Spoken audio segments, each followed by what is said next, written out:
You're listening to Heritage Radio Network.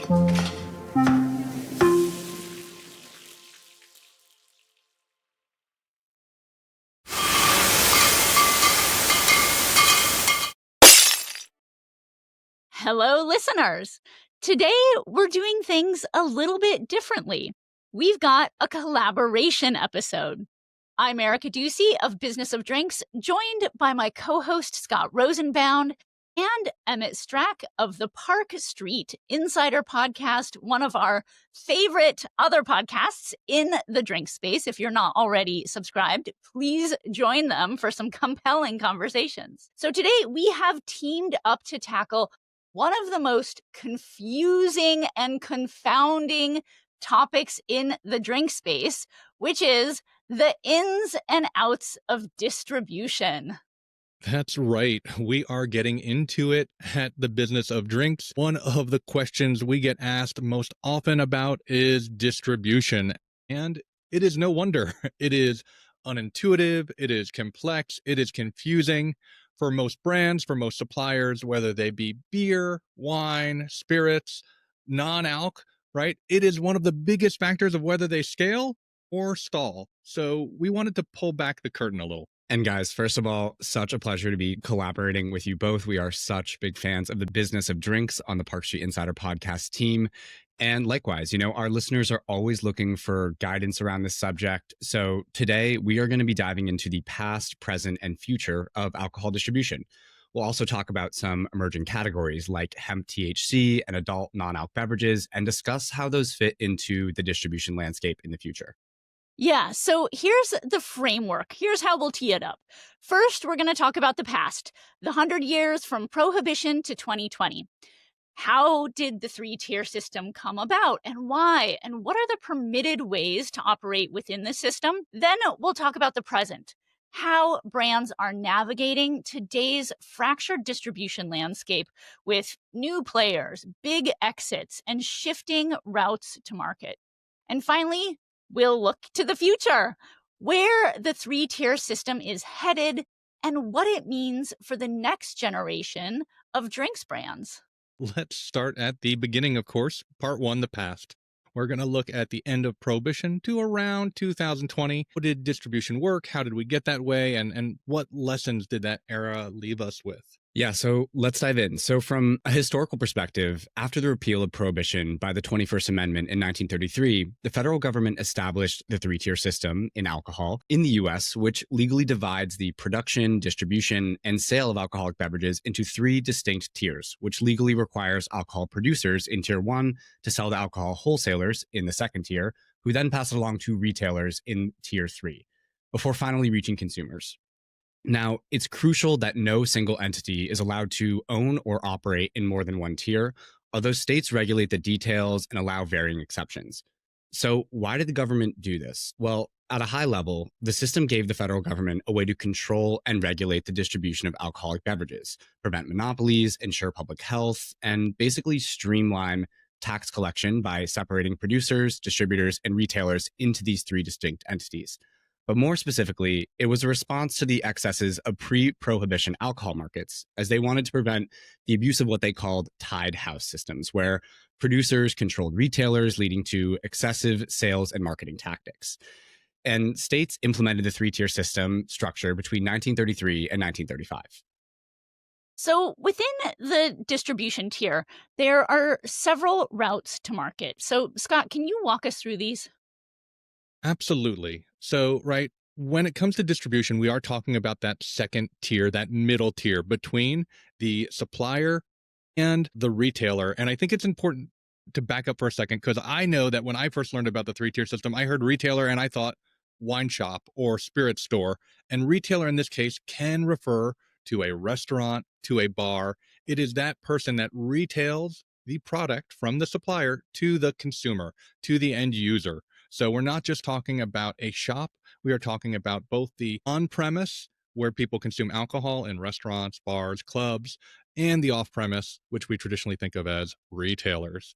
So when we're looking at that middle tier distribution, there are so many options.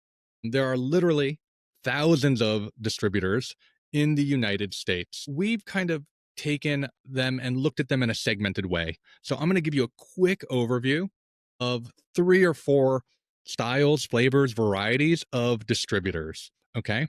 The first are the big guys. These are the national or regional full line wholesalers. They include probably familiar names like Southern Glazers Wine and Spirits.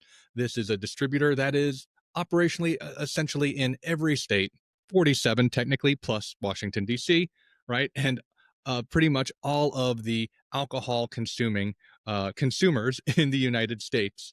You have other folks like Johnson Brothers operates in 20 states, RNDC, 20 states plus DC, and you have more mid-sized regional players like Martignetti, which it operates basically out of New England, or Winebow, which is in 18 states. But don't let that kind of mid-tier number distract you. They are actually catering to the majority of the wine consuming population in terms of what states they're in. These distributors cover broad portfolios of typically wine, spirits, and sometimes other things like beer and non-alc. They have tremendous clout when it comes to access to national accounts, chains, control state pricing and programs. A lot of their systems are automated when it comes to retailers ordering online and providing depletion data regularly and consistently. So that's the first category. We also have a little further down, mid-size or specialty wholesalers. These might operate in fewer states. I'm thinking of examples like Skurnik Wine and Spirits. Harmon Skurnik was on a previous episode. Listen in if you want to hear a little more about them, but they operate in 9 states. Greenlight is operating in Texas, Florida. Wilson Daniels, another guest. They're in 5 states directly as a distributor, but interestingly, because they also import wines and spirits, they offer their national portfolio through other distributors across the US. These mid-sized, what we're calling specialty wholesalers, typically focus on a niche category, regional portfolios. They tend to be a little bit more premium in terms of pricing. They have stronger relationships typically with smaller or independent retailers or fine dining options and on-premise placements. These are typically really relationship driven and have deep ties to a lot of the tastemakers in the industry, as opposed to the strict volume movers of the larger players. We also have beer-centric direct store distributor networks. These include Reyes, which has been in the news quite a bit since they took on Tito's. We have Anheuser-Busch wholesalers, Molson Coors distributors. These are folks that historically and traditionally focused on beer, and therefore some of the advantages they had were access to understanding cold chain supply and cold box coverage, a lot of merchandising and promotions, being on the ground and setting up and making sure things were in stock. And increasingly these days, we see them eking in and moving in on RTDs, seltzers, and like I said, even some wine and spirit based products. The last main category is control states. Most of the United States is covered by private wholesalers or distributors, but in a number of states, 17 to be exact, and 1 or 2 counties, we have the government in charge of this middle tier. These include states like Pennsylvania, Utah, New Hampshire, where the state is the wholesaler. They are selling to retailers. In some cases, they're even selling to consumers. Control states represent about 25% of the nation's population and a slightly smaller percentage of the actual sales as pertains to spirits and beer and wine. In control states, brands must work with the state as opposed to a distributor to list their products, to price them, and to sometimes even see them through the state-run retail programs. Those are the 4 main categories that we're going to cover today. But the very complicated system does allow for some, I don't want to call them loopholes, but some gray areas. Have direct to consumer for wine with some limited exceptions for beer, for cider. We have some retailer controlled distribution, these kind of hybrid models where a store like Total might import something directly, or Costco might have a particular brand like their Kirkland brand that you're not going to find in other retailers. And of course, in today's day and age, we have e commerce and certain delivery platforms, which are not necessarily distributors, but sometimes act as kind of these third party logistic brands to retailers and then kind of that last mile delivery to consumers. Yeah, and those are becoming more important than ever, as we'll get into. But to round out our last few years in the timeline from Prohibition to 2020, we also have to mention emerging categories like adult non alcoholic beverages and hemp based THC products. So, the distribution for these product categories, it has some overlap, but also some differences. So, when we talk about alcohol distribution, we usually mean the three-tier system. This is, we've just discussed, it is this federally mandated network with producers selling to distributors, distributors selling to retailers. But when it comes to hemp-based THC beverages and non-alcoholic adult alternatives, the playbook looks very different. So let's start with the hemp THC drinks. These are products made with hemp-derived cannabinoids like Delta 9 or Delta 8. And because hemp was legalized in the 2018 Farm Bill, these drinks don't fall under federal alcohol regulations. And big alcohol distributors like Southern Glazers, Breakthrough, Reyes, they've all been hesitant to get into the distribution of these products because the legal landscape has been constantly shifting. So, how do they get to market? Well, it's complicated. As if this weren't complicated enough, we'll add some additional layers. It's really a patchwork of beer distributors, natural food distributors, and smaller wine and spirits distributors. A lot of brands also go direct. They self distribute, they ship online where it's legal, and they're showing up in person at pop ups and festivals. But the challenge here really is that the rules change from state to state.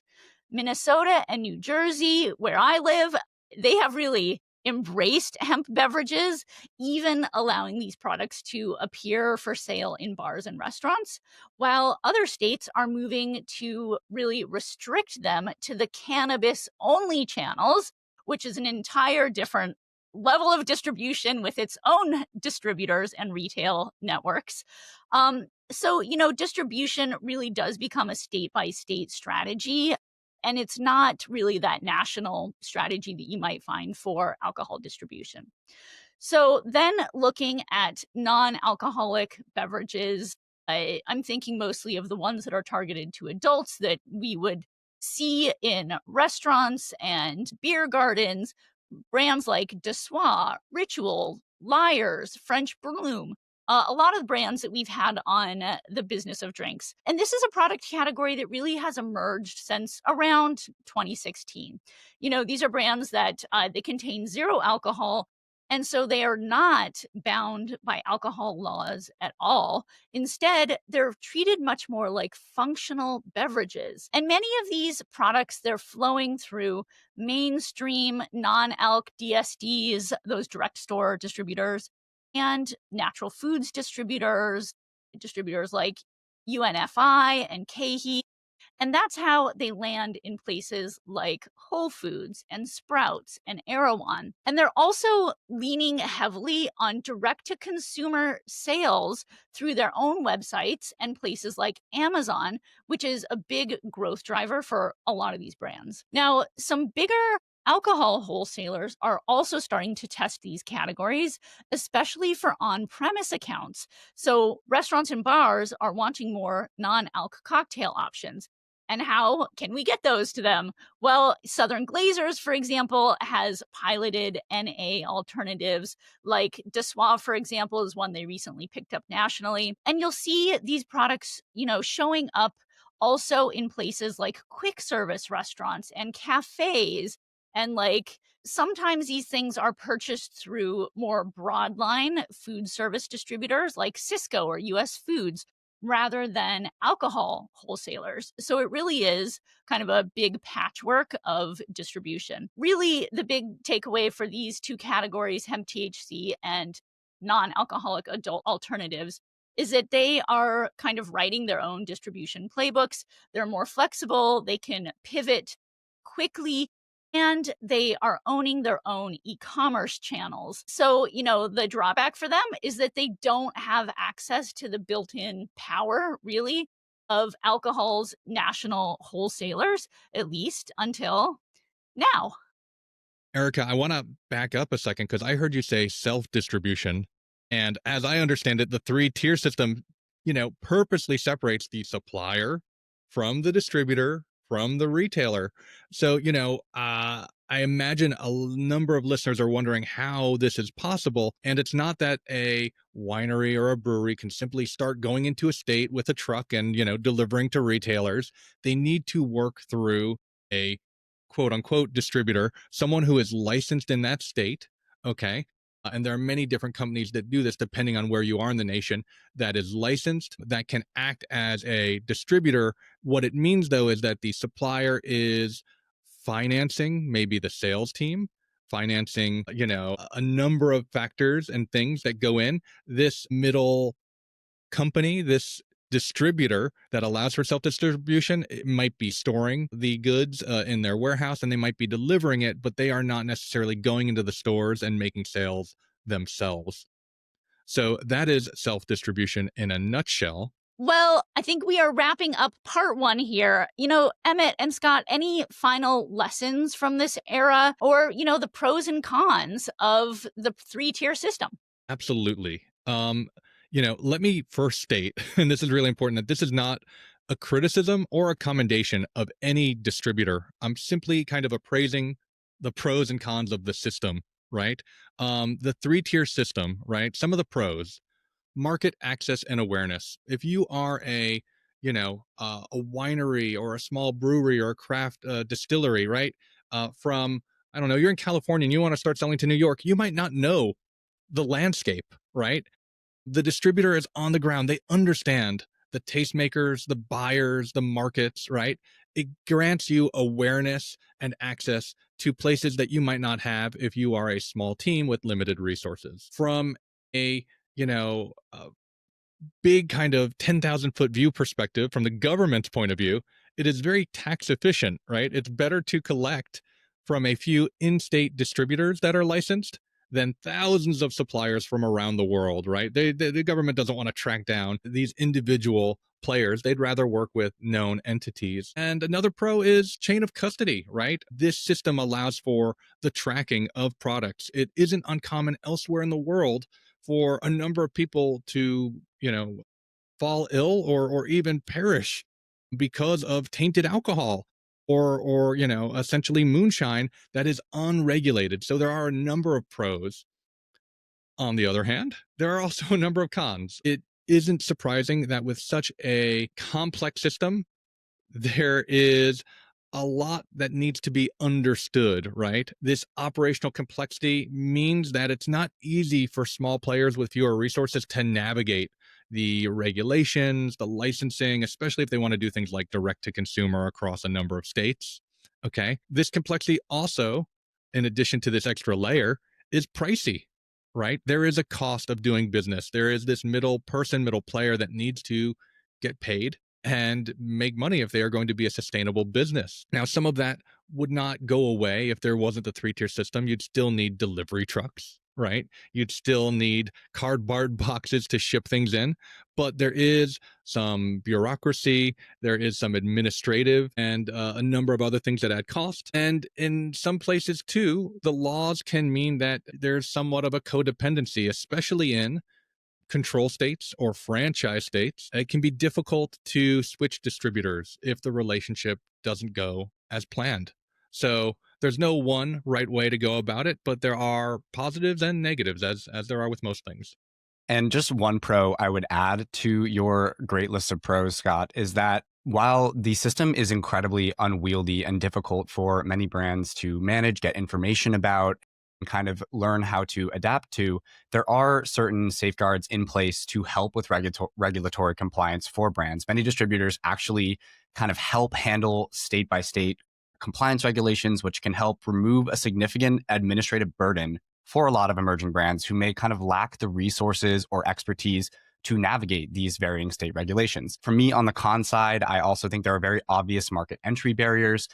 getting, and we'll talk about this a little bit more as the conversation goes on, but getting accepted by quality distributors can be extremely difficult for new brands. And many distributors have certain things like minimum volume requirements and prefer brands with proven track records. So we're going to kind of talk about some of the strategies that brands can enable to help get on distributors' sides and win over these partnerships. And now a word from our sponsor. Making a great drink is one thing. Creating a brand with staying power, that's the real challenge. Discover the secrets of brand building with The New Rules, an industry newsletter from Margaret Kerr Jarrett and Emuno Weiner, founders of Nihilo, an acclaimed branding agency.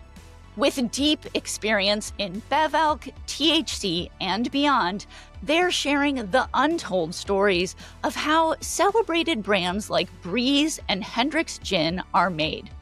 Learn what it takes to build an enduring brand at newrulesbev.com. That's NEWRULESBEV.com. Like when we look at the present, right? When we look at distribution of beverages today in the United States, it is more fractured and also consolidated, confusingly enough, than ever, right? A number of things have happened. RNDC, a really large distributor, the second largest, if I'm not mistaken, they were in California and they exited from California. And this threw hundreds, if not thousands of brands into kind of disarray as they sought out other options for distribution. We also have beer distributors like Reyes that are increasingly taking on spirits and RTDs into their portfolio. As mentioned, there's consolidation, and we'll get into that, but there's also kind of experimentation and fragmentation. So in this part 2, we're going to begin to unpack how brands are really navigating today's turbulent distribution landscape. Yeah, so let's start with that huge headline that you mentioned, which is RNDC, Republic National, has now closed up shop in California as of September.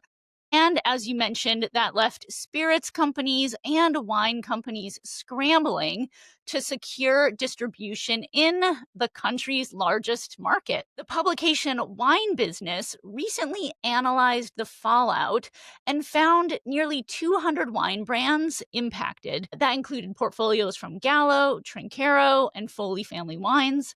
And among those who responded to a survey that they sent out, the majority said that they had shifted to Breakthrough or Southern Glazers. Roughly a quarter went with Breakthrough, and about 22% chose Southern Glazers.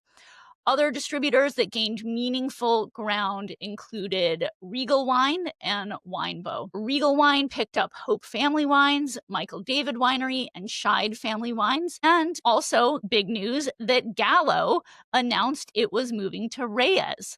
So, the story here for me is not just it's not just about RNDC's exit, really. It's about how quickly changes can happen in the competitive landscape here. So for suppliers, it's a reminder of how fragile distribution relationships can be. And then at tier 2, for distributors, it's a sign for Southern and Breakthrough, who had been building their businesses in California over a period of years. It was a sign to them that, hey, investments in infrastructure and relationships, they pay off when these big shifts suddenly happen. So that was my takeaway from that headline and that change. Emmett, what are you seeing happening? So one of the first things I wanted to flag today was consolidation, because it's one of the primary themes from the distribution tier over the last 3 decades. And just to give everyone some context, as early as 1995, there were about 3,000 wholesalers operating in the second tier. And as of 2023, this had shrunk to about 1,000. And not only this, but the top 10 distributors held a projected 81.5% share of the US market in 2024, compared to 72% for the top 10 in 2017. So this is absolutely a place where we're seeing consolidation continue to happen in the industry. And it's been an established trend for some time now.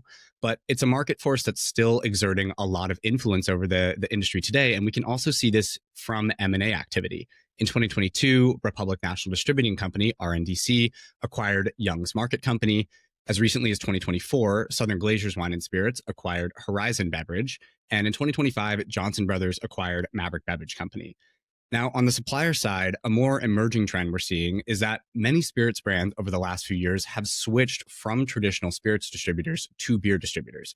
In fact, this is one of the main reasons that RNDC decided to close up shop in California, as we alluded to earlier on. The most high-profile instance of this, which ignited this trend, was back in 2022 when Sazerac moved its entire portfolio of brands away from RNDC to a network of beer distributors that included Reyes Beer Division in California, Hawaii, and Texas, and Andrews Distributing, among others, after they filed a lawsuit against them alleging $38.6 million in unpaid invoices.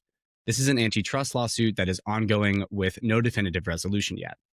But since then, many other suppliers have followed in suit, as we've seen a realignment in 2025 as the switch to beer distributors has absolutely accelerated. In April, Tito's shifted its distribution from RNDC to Reyes Beverage Group in California. Then in May, Brown-Forman moved its entire spirits portfolio in California away from RNDC, again to Reyes Beverage Group.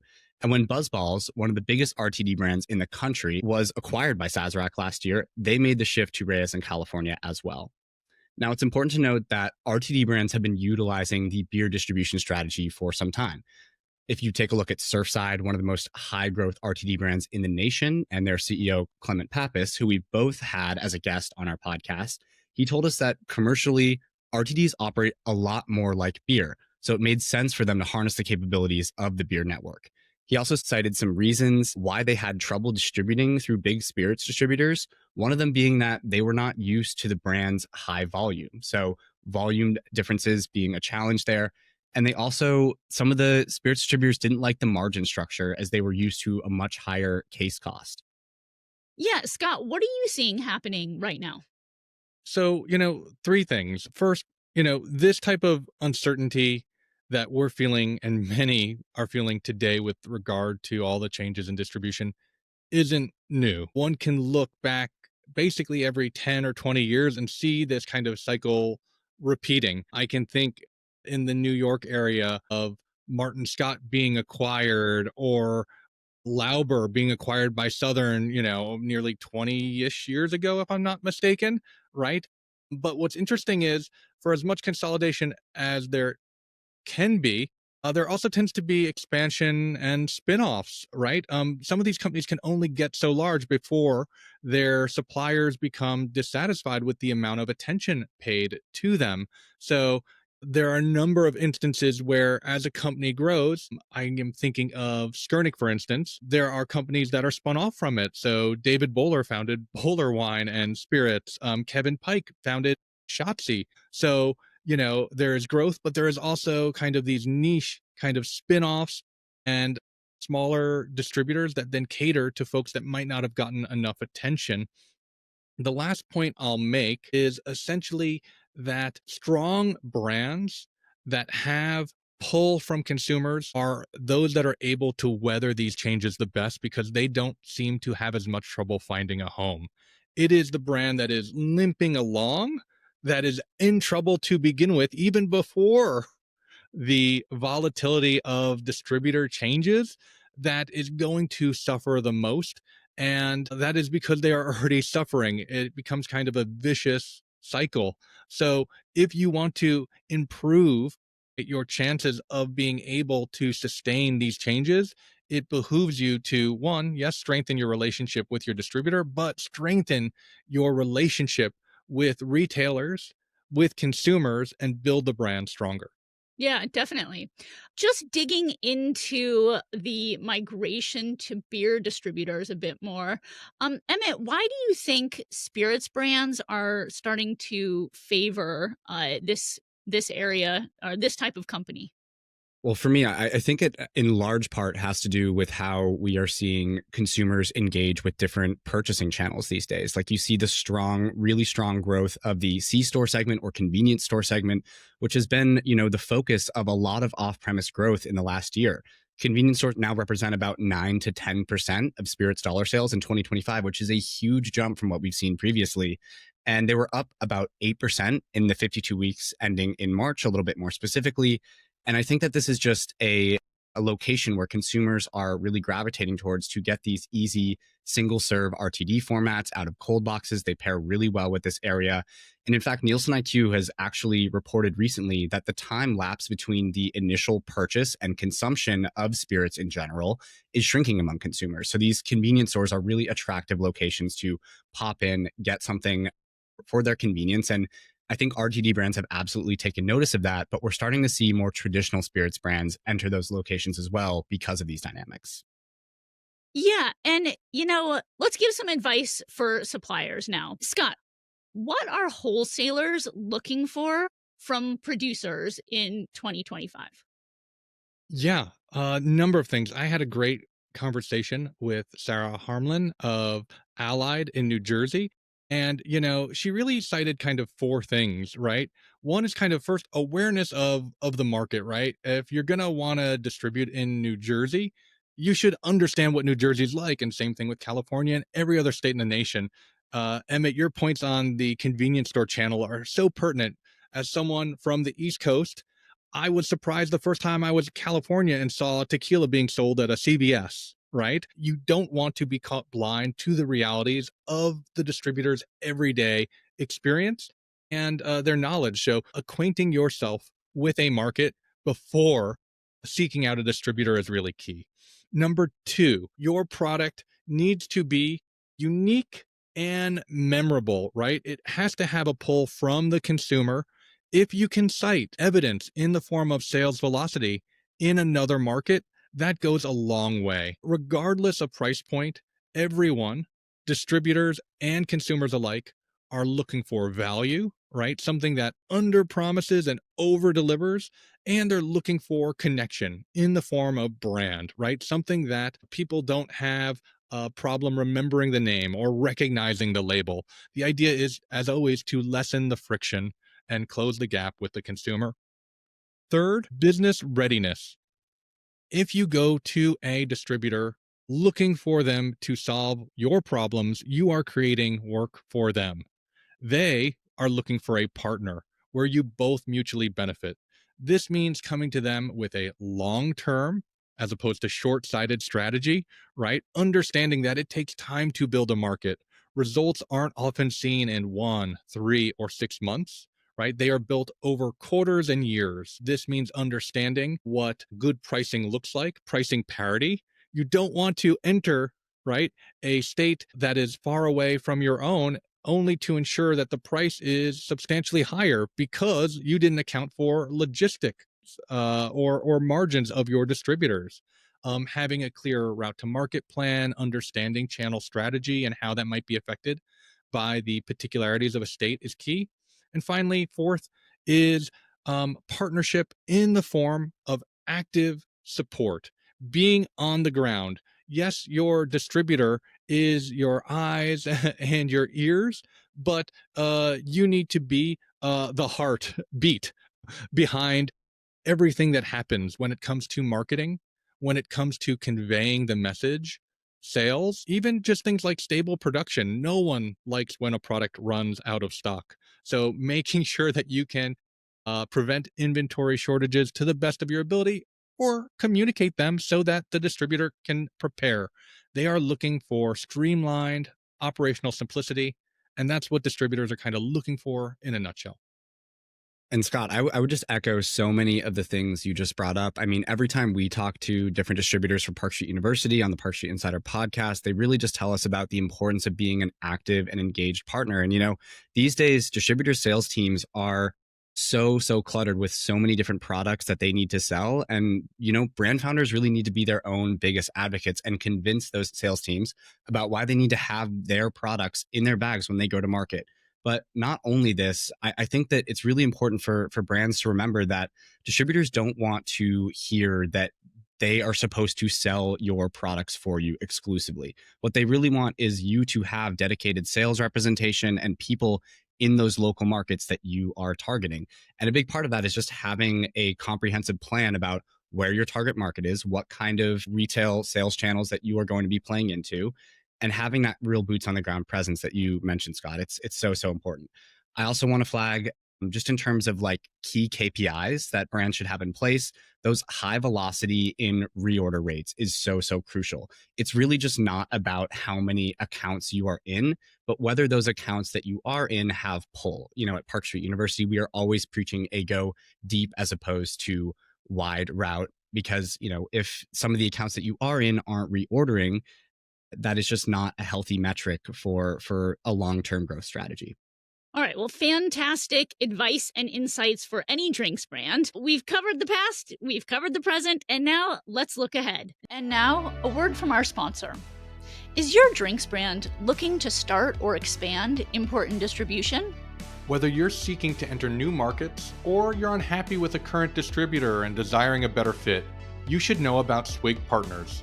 Founded by industry experts Eric Siegelbaum and Amy Troutmiller, Swig takes the guesswork and the legwork out of distribution strategy.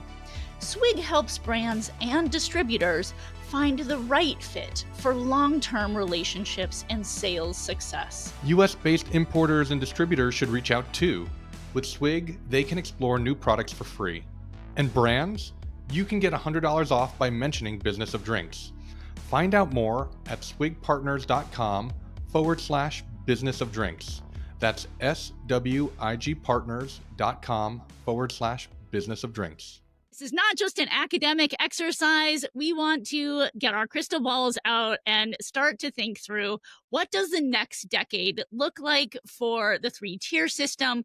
Will it bend? Will it break? Will it reinvent itself? I think we are starting to see some hybrid models. We're starting to see regional partnerships. We're seeing alternative playbooks that are appearing. So in this section, we ask, what does the future of distribution look like, and how can founders start to prepare for it today? Emmett, let's start with you. What do you see happening? Yeah, I think to kind of navigate this fractured distribution landscape that we find ourselves in, brands are going to start to embrace a more omnichannel approach, with many route to market tactics being embedded into one overall strategy. This will see brands diversify their partnerships dramatically across wholesalers, distributors, and retailers at regional levels that will really help them optimize their reach and service in target markets. Let's get a little bit more specific about this. This is a move that will kind of see brands veer away from viewing major distribution agreements as the apple of everyone's eye, because within these portfolios, we already mentioned, it's really hard to attain a fair share of attention. And instead, I think we're going to see suppliers increasingly favor seeking out regional or mid-sized distributors with special expertise and deep market focus. Beyond that, I think brands are going to come to embrace the self-distribution model that Scott was talking about a little bit earlier, a little bit more readily as an attractive alternative to these traditional routes. This is a strategy that can help brands maintain a lot of control over their brand's narrative and growth trajectory, enable a more personalized support and better execution at local levels. This was echoed to me actually yesterday by a brand that we had on the podcast called Talkhouse Encore. They're a high growth Northeast RTD brand, which actually said no to 2 major distribution agreements from big players. So basically, instead of biting off more than they could chew and making a short-term play to make their product widely available, they knew exactly where their target consumer was, and that being along the shores and beach towns of the Northeast, and decided to scale at a manageable pace. And in these target markets, would that better allowed them to control their sales presence, their brand narrative, but also their trajectory as well. We've also seen brands find success with this self-distribution model in the wake of RNDC's exit from California, one of them being Nosotros. And they're a brand whose home base is very much rooted in California and LA. And over time, they built up a really dedicated sales force in that state. So when RNDC, their major partner, left the state, Nosotros actually moved back to Park Street to leverage our distribution model. And as a result, it's helped them maintain these close personal relationships with retail accounts. And since making that switch, Nosotros has experienced on-premise growth of approximately 20% and off-premise growth of approximately 30%. So it's something that can really work for brands who have that right infrastructure in place. And I think we'll start to see people utilize this as an alternative model a little bit more readily. But I would just flag also to look out for these hybrid distribution models in which brands may combine traditional wholesale with selective direct distribution for key accounts or e-commerce channels, just becoming a little bit more common. All right, Scott, what do you see happening in your crystal ball? All right. First things first, I would not bet on anything within the three-tier system changing. There's long been held out hopes that, something will allow for a law to change here, a law to change there. And look, if that happens, it's great. Praying for that to happen is not a strategy. So what can you do? First, focus on playing games. And by this, I mean business scenarios that you can win, right? Don't get out over your skis. Making sure you are evenly matched with the expectations of any distributor you work with, be they large or small, is really key. So, right, if you're not ready to get into the ocean with a big player, better to be in a small pond where you can be the bigger fish. And to this end, the size of the distributor is less important than the attention you can command from them. Here, the advice that I often share is it's not simply who has the largest microphone if it is a top-down mandate from, say, an executive, but if you can get, 5 or 6 cheerleaders amongst the salespeople, that might have a greater influence on how the brand is received in the market. Lastly, focusing on saturation. And I think brands really underestimate how well they can perform in a market when truly focused on making sure that market gets everything it demands. I am thinking here of a conversation I had with Matt Swift of Big Grove Brewery. This is an Iowa-based brewery that sells 500,000 cases in that state, or 90% in that state, right? So if you think you have trouble getting to 1,000 cases in New York, are you giving New York all it needs when there's typically a lot more runway that you can cover? Great advice there. And I'll just speak a little bit to alternative playbooks on the DTC and digital platform front. So I think we are going to continue to see changes in spirits DTC models and also in the retail media ecosystem of digital platforms. And that's starting to happen now.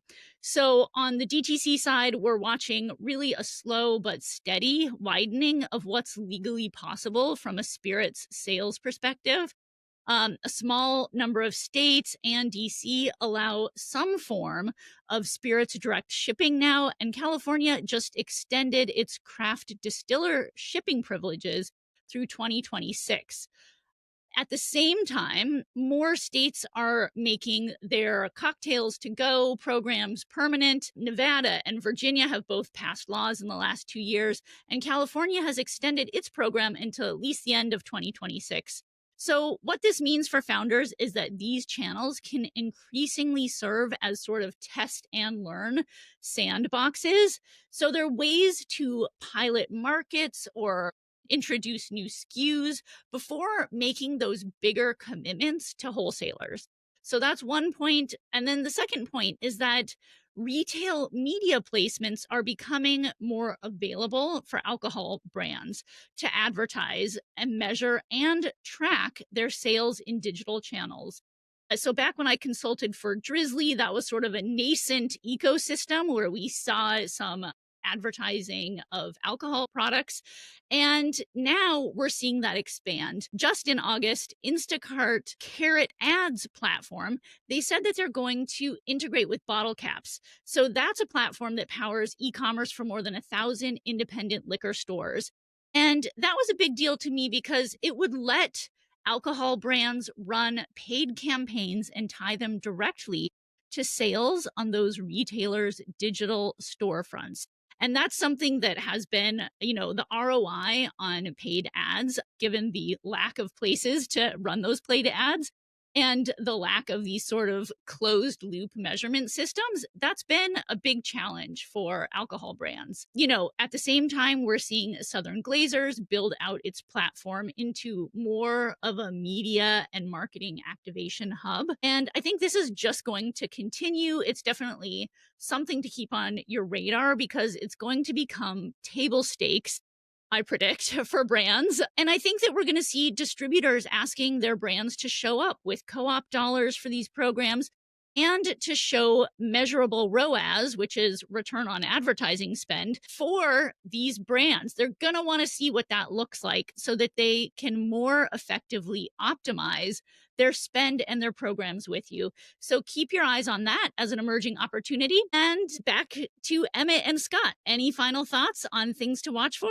I think mindset from a supplier standpoint is so important. Often, I think suppliers think that a distributor is a river that leads to the smaller streams that are retailers. And if they just fill that river up with water, it will naturally lead to sales. But distribution and distributors are an engine and they need gasoline, they need fuel. And the same is true for retailers. So the more that you give them, the more they tend to give you in return. And thinking about it just a little differently can have a tremendous impact on how you're going to do business in the future. I would echo the same thing. And I just think in today's fractured distribution landscape where there are so much competition going on inside of distributor portfolios, be your own biggest advocate. Show those distributors the proof of concept that they are looking for, that your product actually resonates with people in the market in various sales channels. And that will go a long way in terms of having successful and productive distributor relationships, but also getting more attention within your pre-existing agreements. So that's it for me. All right, sage advice all around. And that wraps up our conversation on the past, present, and future of Tier 2 distribution. Huge thanks to Emmett and the team at Parkstreet Insider for collaborating on this deep dive, and to my co-host, Scott Rosenbaum. You know, distribution, it may be the hardest tier to navigate in the drinks business, but understanding it is truly a key to unlocking growth for any brand. So thank you so much for listening to both the Parkstreet Insider podcast and Business of Drinks, and we'll see you next time. Thanks so much.